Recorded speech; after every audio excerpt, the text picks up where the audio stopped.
Un cordial saludo para todos. En esta ocasión vamos a hablar de lo que es la macroeconomía y el PIB. La macroeconomía se refiere a la parte de la teoría económica que se encarga de estudiar los agregados económicos. ¿A qué se refiere con los agregados económicos? Al resultado total de lo que han realizado los agentes en economía, que son los individuos y las familias, junto con las empresas. ¿Qué es lo que vamos a evaluar dentro de estos agregados? El monto total de bienes y servicios que se ha producido, el total de ingresos que se ha generado en la economía, el nivel de empleo, cómo se han utilizado los recursos productivos y cómo se han comportado en general los precios.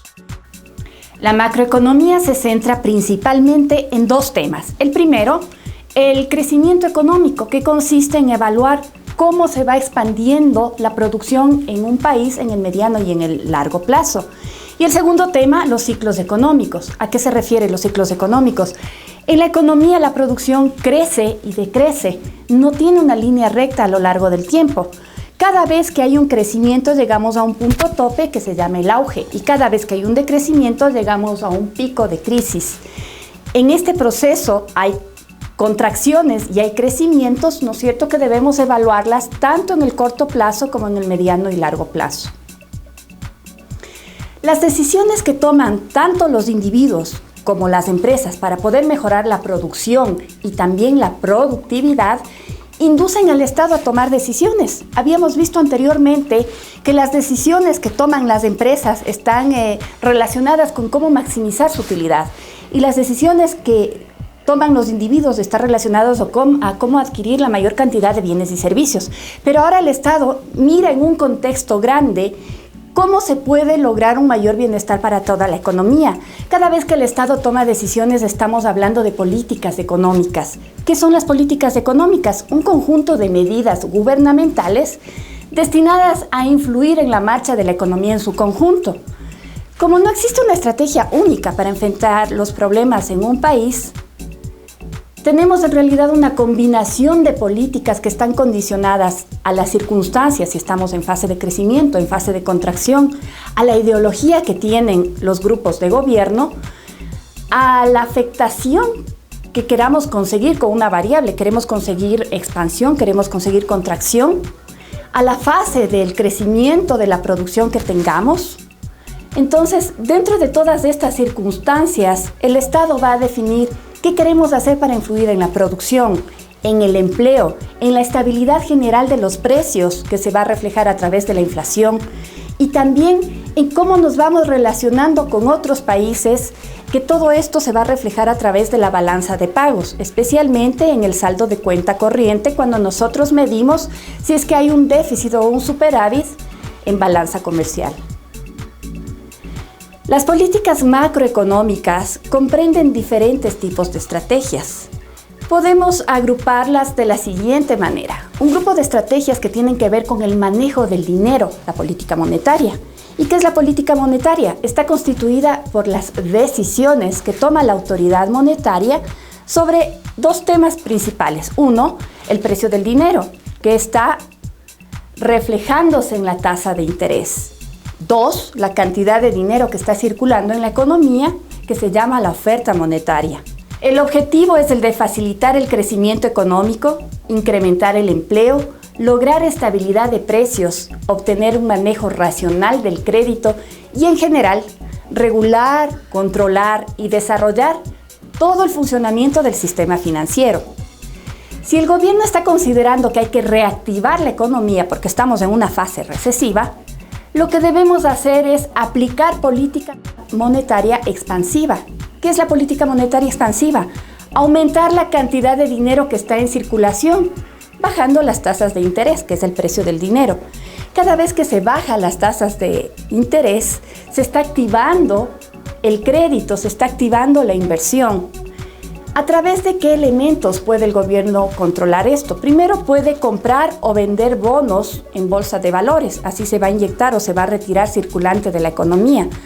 También se puede manejar el encaje legal, que es una tasa que los bancos deben depositar con respecto a todos los ahorros de la economía en el Banco Central. Cuando más tienen que depositar en el Banco Central, va a haber menos dinero para los créditos y cuando tienen que depositar menos va a haber más circulante para otorgarlo a través de créditos. La tercera es la de créditos interbancarios, que son los créditos que el Banco Central está otorgando a los bancos comerciales, de manera que cuando los precios suben más de lo previsto, es decir, cuando hay inflación, el gobierno lo que va a hacer es aplicar una política restrictiva. Va a prestar menos dinero a los bancos, porque si hay más dinero en créditos, eso va a empujar a la inflación. Entonces, si hay menos dinero para créditos, eso va a ayudar a controlar la inflación. Además, hay otros elementos como aumentar el encaje legal, recoger dinero mediante la venta de bonos. Con estas medidas se supone que la gente gasta menos y que los precios de los bienes y servicios, al disminuir la demanda, tienden a la baja, aunque se producen efectos negativos sobre la producción y sobre el empleo. Es decir, siempre vamos a tener un efecto deseado y unos efectos no deseados. Si el caso fuera el contrario y el gobierno utiliza un instrumento para generar una política expansiva, los resultados, en cambio, van a ser que aumenta el empleo, aumenta la producción, pero seguramente también puede crecer la inflación. Los resultados que pueden esperarse de las políticas que adoptó el gobierno los podemos resumir en el gráfico que se ve en la pantalla. Ahora hablemos de la política fiscal. Esta se refiere a las decisiones del gobierno sobre los niveles del gasto público, las transferencias, los subsidios y las tasas de impuesto que nos cobran, de tal manera que la mayor o el menor gasto que haya por parte del Estado, la regulación de los precios, el establecimiento de subsidios, la existencia de déficit fiscal que se da cuando los impuestos resultan menores que los gastos o superávit fiscal, cuando los impuestos son mayores que los gastos, dependerá del nivel de renta y la producción de la economía. El tercer punto es la política cambiaria. La política cambiaria hace referencia a la política comercial, está regulando algo de las importaciones y exportaciones y la gestión financiera internacional, es decir, cuando obtenemos créditos de otros países o cuando nosotros otorgamos créditos a otro país. La herramienta fundamental para la toma de decisiones dentro de la política cambiaria es el tipo de cambio, que es el precio que tiene la moneda propia con respecto a una divisa fuerte. Por ejemplo, supongamos que el tipo de cambio del euro frente al dólar es de 1,25 dólares un euro. Esto significa que con un euro podemos adquirir 1,25 dólares. O también que con un dólar, aplicando una regla de 3 simple, podemos adquirir 0,80 euros. Si el tipo de cambio varía de 1,25 a 1,10, significa que el euro está perdiendo valor frente al dólar. Ahora un euro puede comprar 1,10 dólares o el dólar gana valor frente al euro. Con un dólar podemos comprar 0,90 euros. Para Ecuador, comprar en Europa o importar ahora sería más barato, mientras que vender para los europeos o exportar para ellos resultaría más caro. Tenemos otro grupo de políticas que son las políticas de oferta. Estas se refieren a la creación de incentivos al trabajo, a la producción, a través de mejoras tecnológicas, de capacitación de mano de obra, de construcción de infraestructura, etc. En la práctica, el estudio de la macroeconomía se centra en el funcionamiento de los mercados y en las interrelaciones que se producen entre ellos, para lo cual se distinguen principalmente 3 mercados. El primero, que es el mercado de bienes y servicios, donde se compran o se demandan y se venden o se ofertan todos los bienes y servicios que se producen en una economía.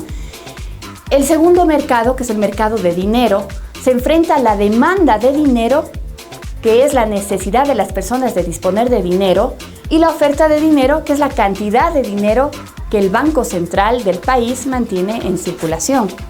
El tercer mercado es el mercado de trabajo, donde se enfrentan la oferta de trabajo, es decir, el deseo de los habitantes de un país que tienen de trabajar, y la demanda de trabajo, que es el interés de las empresas de contratar a trabajadores.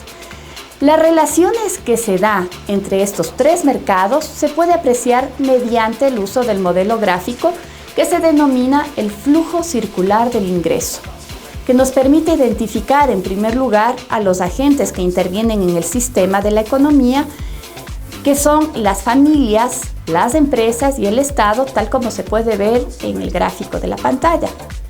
Las familias juegan un doble rol. Por una parte, son dueñas o propietarias de los factores de producción. Estos factores de producción son tierra, trabajo y capital, así como los conocimientos asociados a la tecnología y también el know-how.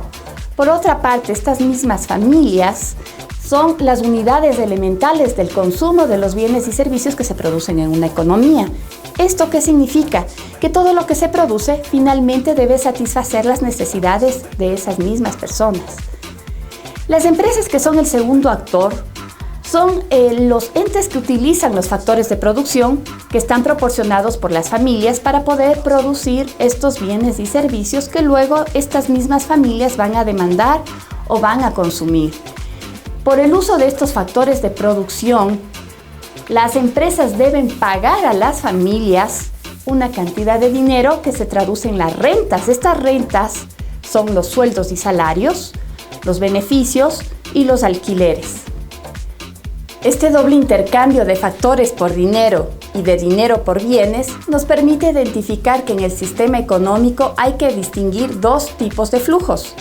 De una parte, los flujos reales, que son los movimientos de bienes y servicios de las empresas a las familias y los movimientos de factores de las familias a las empresas, y de otra parte están los flujos monetarios o flujos financieros, que son las remuneraciones que las empresas pagan a las familias y los gastos que las familias hacen con este dinero y que se lo retornan a las empresas.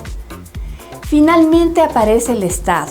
El Estado interviene de una forma un poco más compleja. De una parte recibe impuestos de las familias y de las empresas, con los cuales puede subvencionar a las mismas familias y empresas, haciendo transferencias directas o asumiendo el pago de subsidios para mantener precios artificiales en la economía, por ejemplo, el precio de la gasolina en Ecuador. De otra manera, puede intervenir directamente en la actividad económica, produciendo bienes y servicios y contratando mano de obra y otros factores de producción.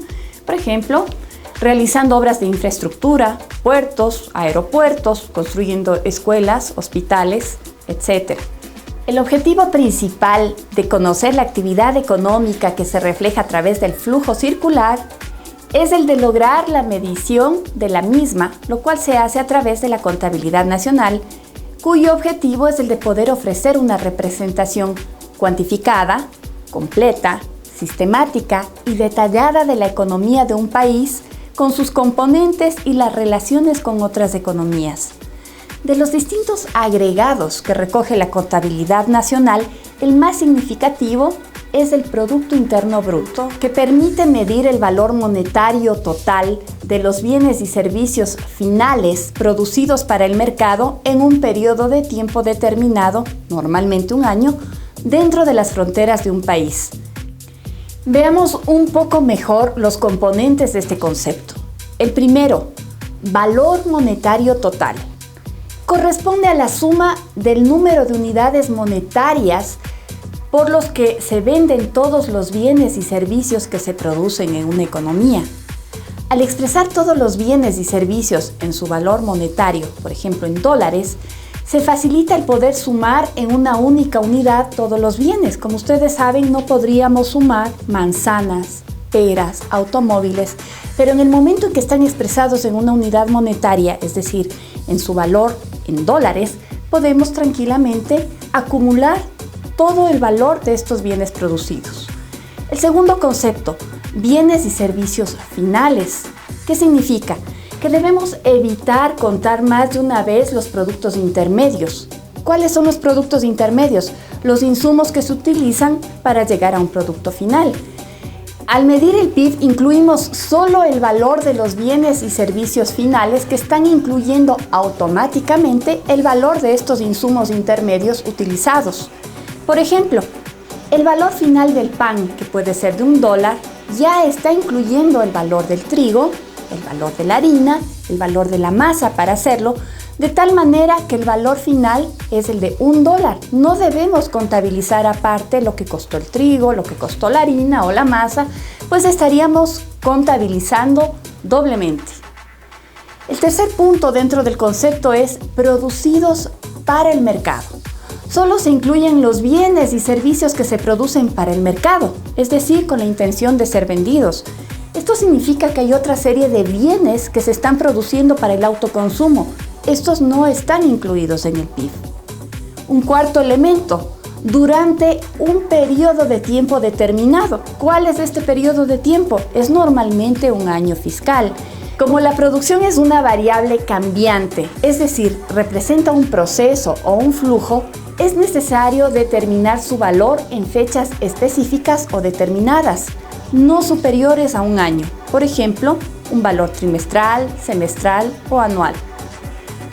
El quinto elemento dentro de las fronteras del país, ¿qué significa? Incluye la producción que se realiza dentro de una nación, independientemente de la nacionalidad de los empresarios. Pueden ser ecuatorianos, colombianos, peruanos, norteamericanos. No nos interesa la nacionalidad. Nos interesa, sí, que esté producido dentro de las fronteras del Ecuador. Para el cálculo del Producto Interno Bruto a precios de mercado o en valores corrientes, significa que estamos utilizando los valores en el momento del cálculo que están vigentes en el mercado. Estos son los valores a los que se venden. Tenemos tres formas de calcular. El primer método para calcular el PIB es por el valor agregado. Para una empresa, el valor agregado es el ingreso que recibe por las ventas menos lo que le costó producir estos bienes, es decir, descontando los insumos y los bienes intermedios que ha utilizado en esa producción. Si se suman todos los costos de los bienes intermedios utilizando en la producción de un bien, podemos obtener el precio final de venta al público.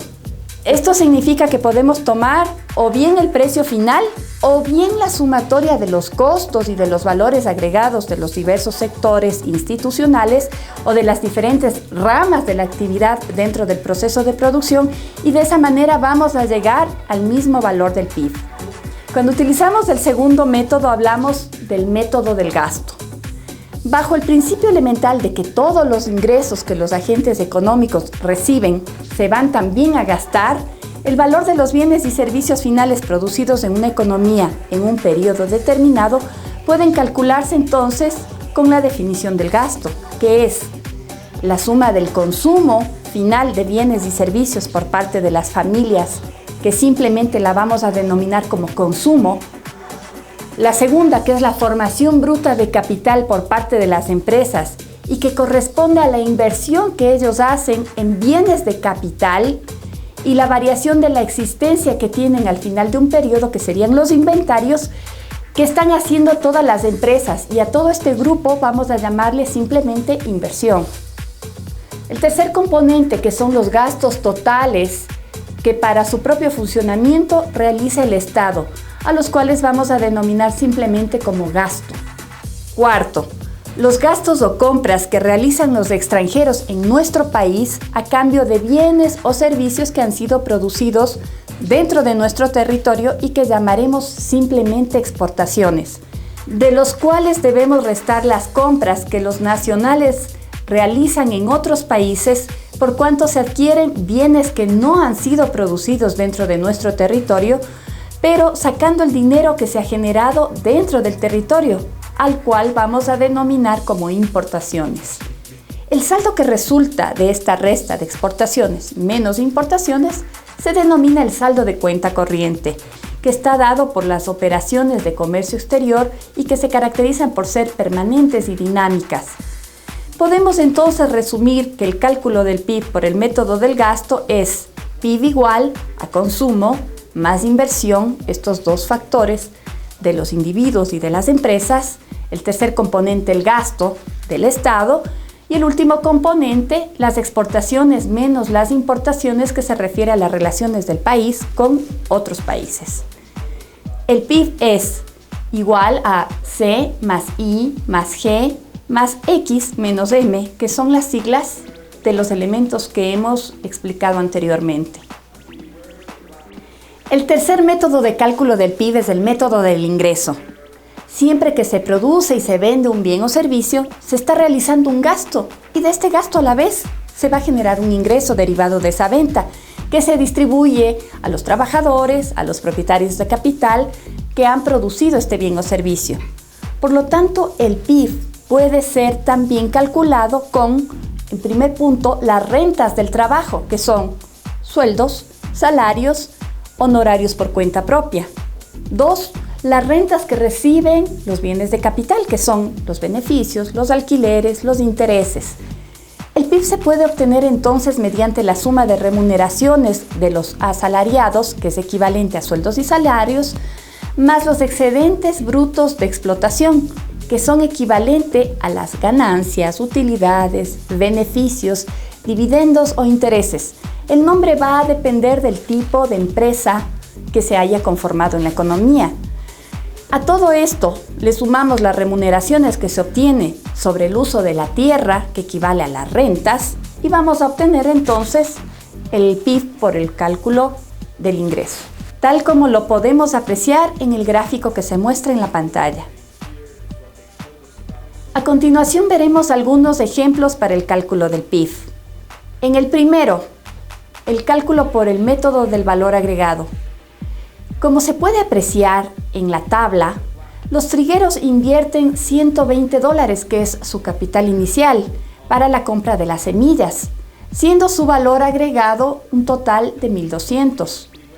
Los molineros van a comprar esta producción de $1,200 en trigo y van a agregarla $1,350 a la producción para poderla vender en $2,550 a los panaderos. Los panaderos compran a su vez estos $2,550 en harinas y agregan $1,450 y venden así a los consumidores finales en $4,000. La sumatoria del valor agregado, que es el trigo y la harina que se suman a la producción del pan, me da un valor total de $4,000. En el ejemplo 2, que es el cálculo por el método del gasto, tenemos la siguiente opción. En Huertalandia se producen 4 manzanas y 6 plátanos. Podríamos decir que la producción total son 10 piezas de fruta. Pero ¿qué ocurre si se produce también 3 pares de zapatos? No habría manera razonable de sumar todos estos artículos, excepto que se transformen a una unidad común, y esta unidad común es el valor en dólares. Entonces, si representamos todo este conjunto de servicios en su valor en dólares, vamos a poder sumar y vamos a saber que las manzanas valen 25 centavos cada una, los plátanos 50 centavos cada uno y los zapatos $20 el par. Entonces sí podemos calcular cuál es el valor de mercado. Multiplicamos las 4 manzanas por los 25 centavos, los 6 plátanos por los 50 centavos y los 3 pares de zapatos por $20 que cuesta cada par. Y el total que obtenemos es de $64, que sería el valor total de la producción. Como ustedes pueden ver, el PIB es la sumatoria de las cantidades por los precios de los bienes finales que se están produciendo en la economía. De tal manera que los elementos constitutivos del PIB en realidad son el precio y la cantidad, y el valor del PIB puede variar de acuerdo con los cambios que hay en cualquiera de estos dos elementos. Puede haber un cambio en el precio o un cambio en la cantidad.